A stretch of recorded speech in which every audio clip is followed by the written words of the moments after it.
আসসালামু আলাইকুম এভরিওয়ান, কেমন আছেন সবাই?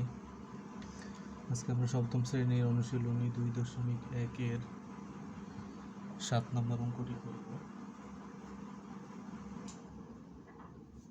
তো প্রথমে আমরা প্রশ্নটা লক্ষ্য করি। প্রশ্নে বলা আছে কবির সাহেবের 3 পুত্রের বয়স যথাক্রমে 5 বছর, 7 বছর, 9 বছর।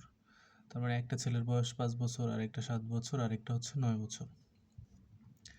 এখন তিনি মোট 4,200 টাকা 3 ছেলেকে তাদের বয়স অনুপাতে ভাগ করে দিলেন। প্রশ্ন হচ্ছে কে কত টাকা পাবে?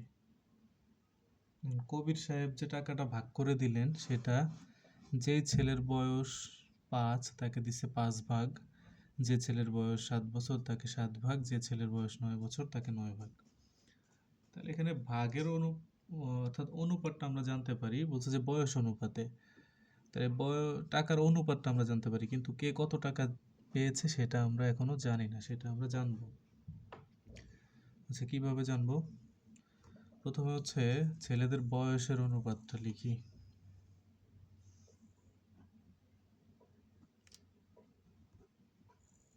তিন পুত্রের বয়সের অনুপাত। প্রথম পুত্র কত? 5 বছর।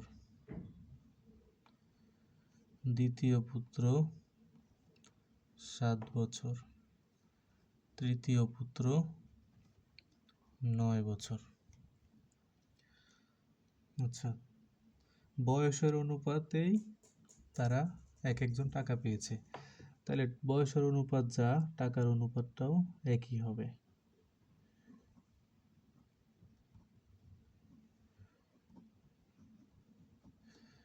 টাকার অনুপাত কত? 5:7:9। কেন একই হবে? কারণ বলা হয়েছে যে তাদেরকে বয়স অনুপাতে ভাগ করে দেওয়া হয়েছে টাকাটা, এজন্য বয়সের অনুপাত যা, টাকার অনুপাতও তাই। এখন আমরা প্রথম জন পেয়েছে 5 ভাগ, দ্বিতীয় জন 7 ভাগ, তৃতীয় জন 9 ভাগ। তাহলে তিনটাকে যোগ করব, যোগ করে দেখব যে টোটাল টাকা কত ভাগ।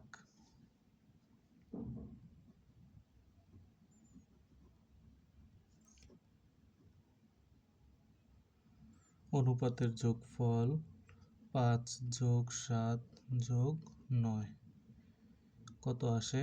7 আর 5-এ 12, 12 আর 9 হচ্ছে 21। তাহলে অনুপাতের যোগফল 21। এখন একটা বিষয় খেয়াল করেন, টোটাল টাকা হচ্ছে 21 ভাগ। 21 ভাগের মধ্যে প্রথম ছেলে পাবে 5 ভাগ, দ্বিতীয় ছেলে পাবে 7 ভাগ, তৃতীয় ছেলে পাবে 9 ভাগ। তাহলে টোটাল টাকা হচ্ছে 21 ভাগ। এখন 21 ভাগে মোট কত টাকা? 4,200 টাকা। তাহলে 4,200 টাকা 21 ভাগ হবে, 21 ভাগ হয়ে একজন 5 ভাগ পাবে, একজন 7 ভাগ পাবে, আর একজন 9 ভাগ পাবে। আচ্ছা, তাহলে আমরা প্রথম পুত্র পাবে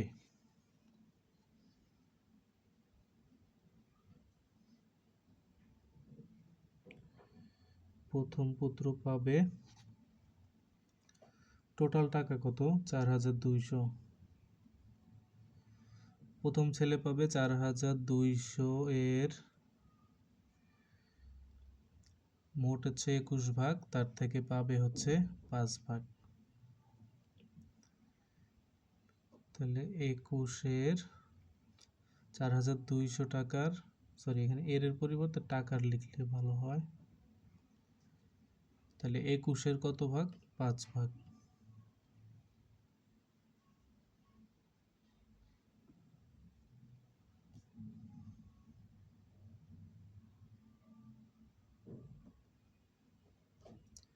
আচ্ছা, এখন যদি এটা আমরা ক্যালকুলেশন করি, তাহলে 21 দিয়ে যদি 42-কে ভাগ করি, 2 বার যায় 1 0 2 0। 200 গুণ 5, তাহলে 5 দুগুণে 10, আর হচ্ছে 2 0, 1,000 টাকা। দ্বিতীয় পুত্র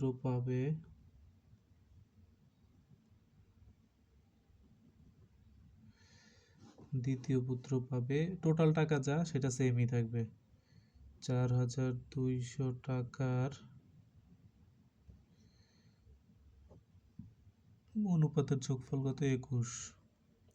21-এর 7 অংশ পাবে দ্বিতীয় পুত্র।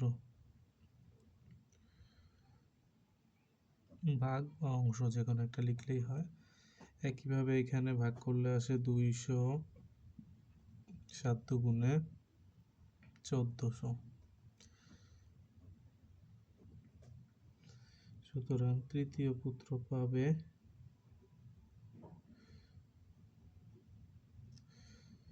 4,200 টাকার টোটালটা কত? 21। 21-এর 9 অংশ।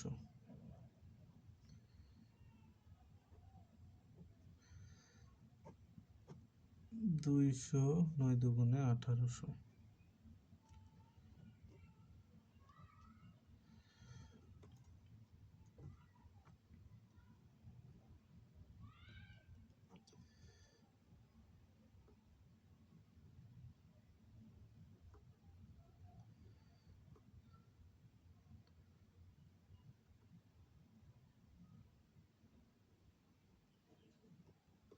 প্রথম পুত্র পাবে 1,000 টাকা, দ্বিতীয় পুত্র পাবে 1,400 টাকা,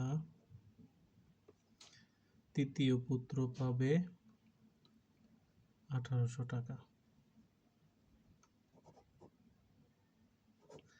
আশা করি বুঝতে পেরেছেন।